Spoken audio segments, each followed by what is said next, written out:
Hello again, everyone, and thanks so much for joining us for this Sunday's edition of Alaska Weather.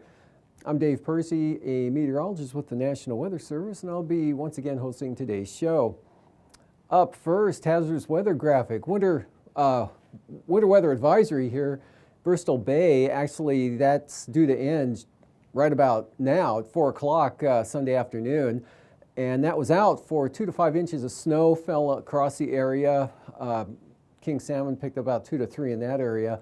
But gusty winds along with that at times reduced visibilities down to half a mile in the windy areas there in blowing snow. And there's a winter weather advisory out for tonight for the, Seward, Moose Pass, Girdwood, and Portage Valley tonight, and the, of course, Alyeska. And that's for some snow that will be blowing in 40-mile-an-hour winds. So it's really due to reduced visibilities and blowing snow down to a quarter mile at times, down to less than a half mile at times overnight tonight. And the other yellow area there, that's a wind chill advisory for the upper Tanana Valley 40-mile country. Looking for wind chills for tonight also to 45 degrees below zero, where the winds are over 15 miles an hour sustained. And winter storm warning here for the eastern North Gulf Coast, Cape Suckling to Cape Fairweather, of course including Yakutat. That's out for tonight as well. Continuing out for tonight, look for anywhere from 5 to 8 inches of snow, gusty winds. Winter storm warning also continues out for the Klondike Highway, Haines and Taya Inlet on up towards Skagway. And that's outside of the Juneau area there. Looks very close, but Juneau's actually just to the south of the warning area. And that's for continued heavy snow at times. Overnight tonight, I think it was anywhere from 8 to 12 inches expected at the most in that area there. And that should begin to improve somewhat tomorrow. And moving on to the satellite imagery. Here's the front pushing the moisture on in. That's going to bring the increasing the snowfall along the eastern North Gulf Coast, and had some snow again into Bristol Bay today, and that's going to already starting to taper off a little bit there after the 3 to 5 inches of snow and the gusty winds. Main low center back here north of the eastern Aleutians, slowly kind of tracking northeastward there or off to the east. That brought pretty strong winds that lasted into the afternoon today with, Adak getting wind gusts about 63 miles an hour. Atka had a peak gust at 66 miles per hour. And both Nikolsky and Dutch Harbor had winds gusting at 3 p.m. this afternoon to 62 miles per hour.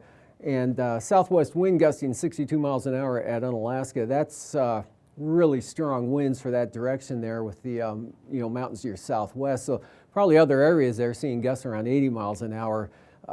Away from, in other locations. Otherwise, winds beginning to drop off over the Pribilof Islands today, mostly easterly there, and keeping the temperatures above freezing. The colder air still up here to the north due to the easterly flow here, but the snowfall levels will be coming down as that low pulls off to the east. And rolling this through again, remnants of that old trough just brought variable amounts of clouds up here over the northern interior, back to mostly clear. And then some clouds dropping down out of the Arctic there onto the eastern Arctic coast, but whatever snowfall fell is very light. And you can see the one trough exiting the southeast coast and the next one rolling on in already. Precipitation about to make landfall on the north coast at any time if it hasn't already there, and should be in the form of snow, mixed rain and snow right along the outer coastline with the exception of the eastern North Gulf Coast, looking at snow right down to sea level. And let's see, this low on the chart today, right about in that position, at 966 millibars, you can see the very tight pressure gradient here on the south side of that system, bringing those 60 to 80 mile an hour wind gusts there with the storm warnings here in those marine areas as well. And winds starting to come up along the Alaska Peninsula, but not quite as strong here behind the frontal boundary. Winds were stronger, and that's where we had the snow advisory out, or the winter weather advisory out for Bristol Bay. And some upslope areas here on the in Kamishak Bay up toward Iliamna had a fair amount of snow today, anywhere from 6 to 10 inches. They're in the upslope areas of the higher elevations. Otherwise, it was more in the 3 to 5 inch range. Otherwise, it's dry in the interior. High pressure of an Arctic nature there over the Northwest Territories of Canada and keeping it well below zero over much of northern Alaska or interior Alaska, and the mixed precipitation on the southeast coast, and another system here just south of these western Aleutians. Not really, just kind of rapidly swings off to the east tonight and becomes this trough right about in this location here. And the main low here continues to weaken 971 millibars, and that keeps it probably rain for the Alaska Peninsula here, and then mixture turning to snow on the north side of the low trough axis there, and then that tapers off to snow showers pretty rapidly as you head north here, but clouds will be on the increase across southern Alaska with increasing chances of snow as well. Again, in the winter weather advisory for the Kenai Peninsula area, eastern Kenai Peninsula and up to Turnagain Arm, and the Girdwood area, it should stay mostly clear, variably cloudy to mostly clear there for the northern and central interior. And then the clouds, maybe a flurry on the eastern Arctic coast. There was some fog, otherwise staying dry. And also light snow at times will continue. You had it today with winds gusting 30, 35 miles an hour, both at Savunga and Gamble. But Tin City was clear this afternoon. But anyway, impulses of clouds and light snow will continue to ride southward on those northerly winds. And it should end what fell at Kivalina, Point Hope, Cape Lisburne today, should push off to the west tonight with easterly winds, maybe some clearing. And you can see a lot of moisture here. It looks to be lined up to move right into the panhandle. Another one of those troughs actually develops into a cold front. And that should keep the rain and snow going along the southeast coast, and the snow going along the North Gulf Coast, the Lynn Canal, Glacier Bay. And it looks like snow could possibly get as far west as the Chugach Mountains here in just east of Anchorage, and maybe some light stuff in the Susitna Valley. Otherwise, kind of an increase in the gradient here, so look for increasing winds, and that's why there is a wind chill advisory out for the upper Tanana Valley and 40-mile country. It's be pretty windy also back toward the northwest coast, through the Bering Strait, and breezy on down with colder air, pushing the snowfall levels right down to sea level here for the eastern Aleutians Alaska Peninsula as that low tomorrow tracks right into northeast Bristol Bay.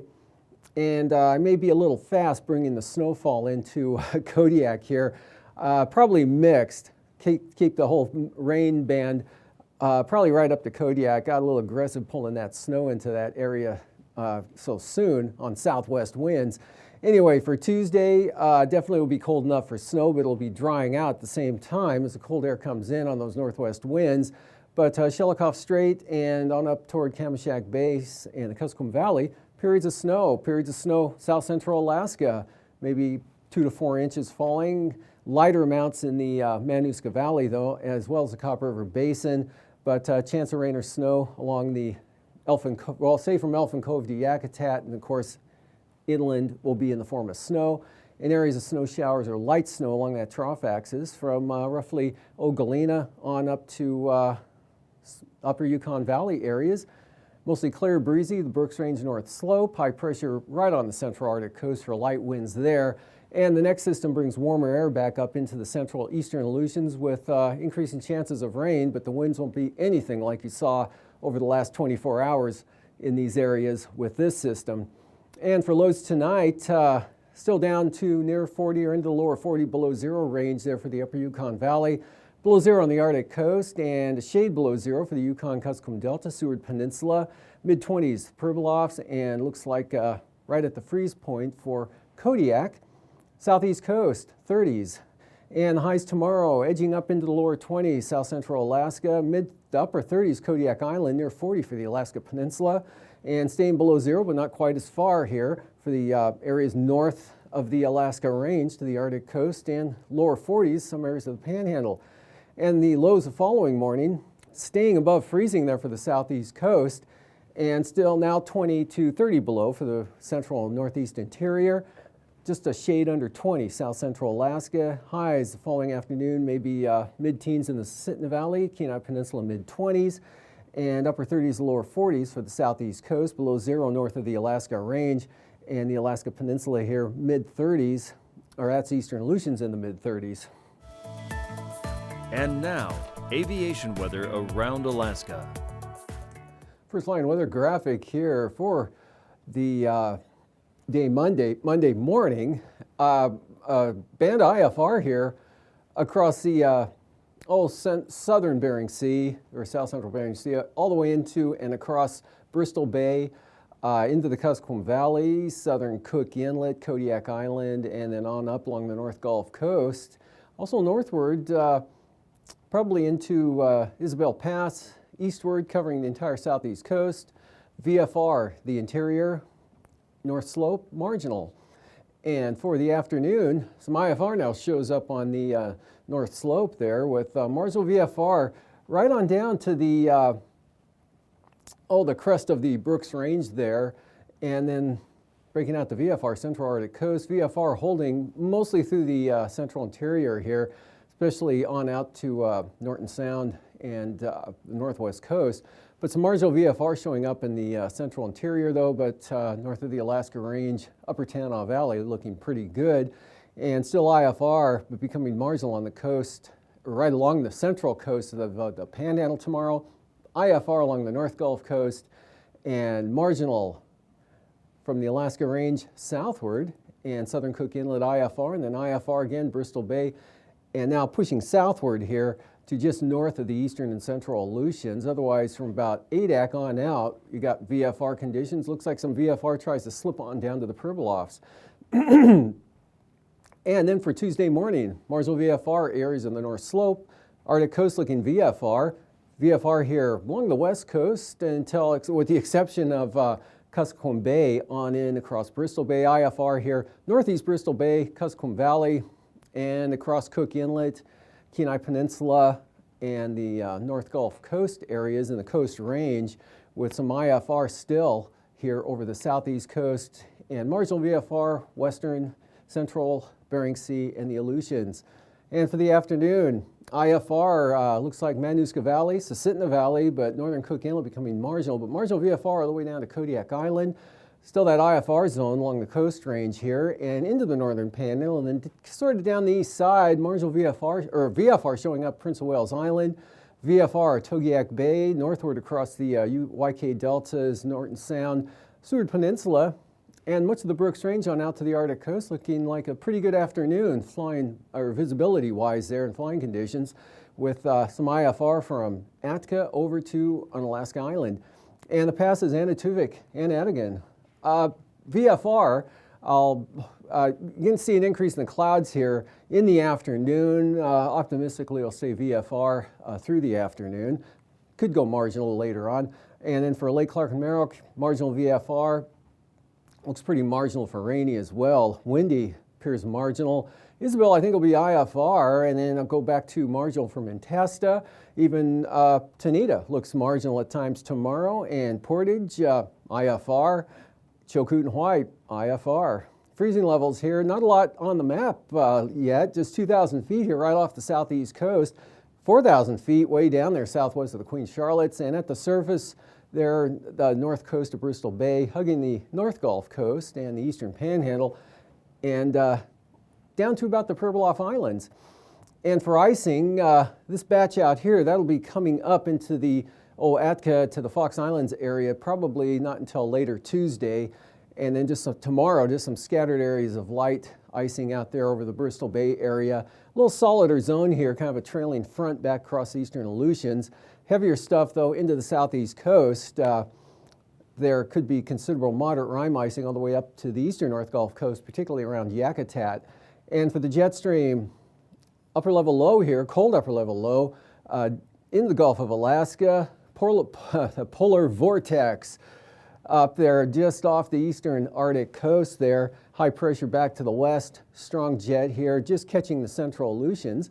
And 9,000 feet, that low tracking up into southwest, Bristol Bay or so, and southwest 25, but up to 50 knots there across the southern panhandle. Northeast winds 15 on the eastern interior, pick up to 35 knots over the northern Bering Sea, otherwise about 25, but then coming back around 35 to 50 knots across the southern Bering Sea and eastern Aleutians, and up to 50 to 60 knots right across the Fox Islands tomorrow from the northwest at 3,000 feet, otherwise southwest 20 to 35 over the southern panhandle with turbulence, Kodiak Island, Alaska Peninsula, eastern Aleutians.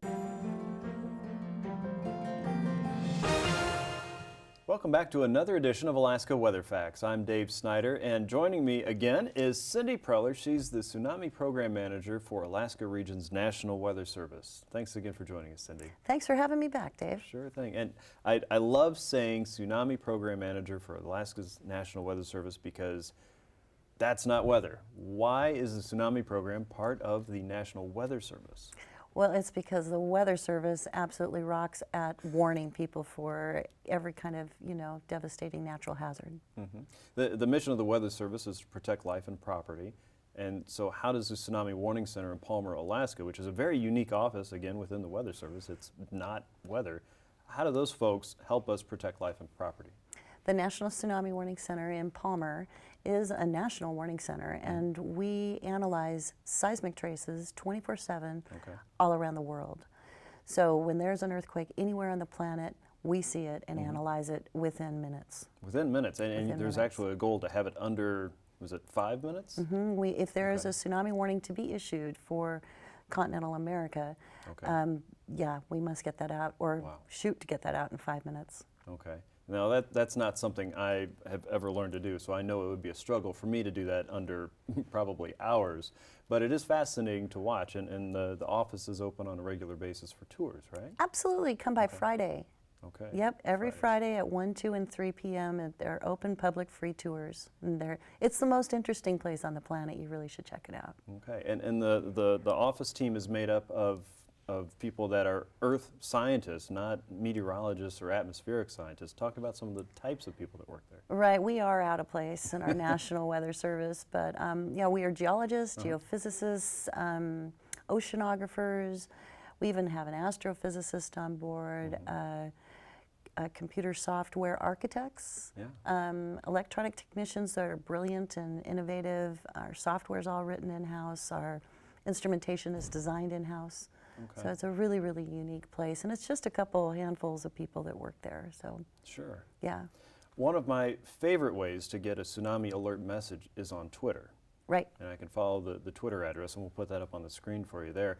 But it's usually a very quick message that tells you initially what the magnitude of an earthquake could be and about where its epicenter was.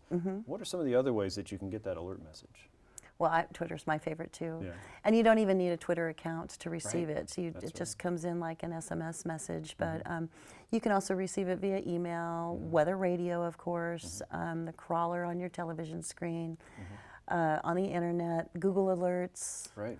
Marine radio if you're out in harbors and boats. Actually, marine radio is probably, yeah, it is a good one. That's our partnership with the Coast Guard. We're really grateful for that, absolutely. But there's a variety of ways in dissemination. Okay. And locally, excuse me, I'm sorry, but locally in the communities, the sirens will go off as well. Right. So lots of different ways to get that very important message very quickly when that matters to you. One of the ways that the Warning Center practices with communities is a test on a yearly basis, right? Right. How does that work? Thanks for bringing that up. It's a controversial issue, but it's super important to help us warn better and really serve Alaskans. So the week of March 27th, the commemoration of the 1964 event, for that week we have a Tsunami Preparedness Week every year. We like communities to get out and do drills and practice and do everything we can to raise awareness. And part of that is a live code test where we actually issue the warning message live and we activate the emergency alert system, which means sirens go off, the TV crawler happens, and it's a test. We're doing everything that would normally happen without the real threat of the tsunami, just to practice as much as possible. Right, and this is a major partnership with the State of Alaska, Department of Homeland Security and Emergency Management, the Emergency Operations Center, and the Alaska Broadcasters Association. Without the media, we wouldn't be able to do this. So the three groups really work tightly together to do our best to warn, educate the public that this is happening, so they don't wonder and get scared about it. It has been remarkable what we've learned. I mean, it pretty much breaks somewhere every time, but then we fix it, and it gets better. So a quick example is just a few years ago, we used to, when we issued a message, it would activate the entire state. Right? I mean, Kotzebue, Nome, Bethel, everybody would be in tsunami warning. And so now we can regionalize it to where the actual event is taking place. That's pretty huge. Right. So identifying points of failure and also points of success, and making sure we continue down that successful path so that folks are warned as quickly and accurately as possible. Absolutely. And you know, to get our communities involved, to prep themselves, prep their businesses, prep their tourism, prep their schools, you know, just make this an annual thing they need to be doing. Right. So as citizens wanting to be prepared, we should be prepared to learn more about that test that's happening usually toward the end of March every year. Right, and you should be happy that it's happening. Right. Instead of upset. Definitely be happy that it's happening. Right. Just as we test tornado sirens in tornado country, we also have to test the tsunami program as well. Right, because there isn't enough time. You know, for a local tsunami, the wave will arrive in less than 2 minutes. So it's super important that people know what to do. Very good. Well, Cindy, thank you so much for helping us know more about the Tsunami Ready program and the test. And the Tsunami Warning Center is a very unique and very important job in the National Weather Service that is just fascinating to me every time I visit the office. So it's the only one for the continent. You really should come check it out. It's an international effort. Yes. Wonderful stuff. Thank you, Cindy. Thank you, Dave. And thanks for joining us for another edition of Alaska Weather Facts. I'm Dave Snider. We'll see you next time.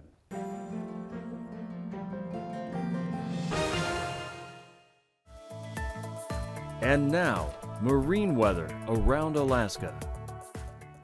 Welcome back. I hope you enjoyed this segment.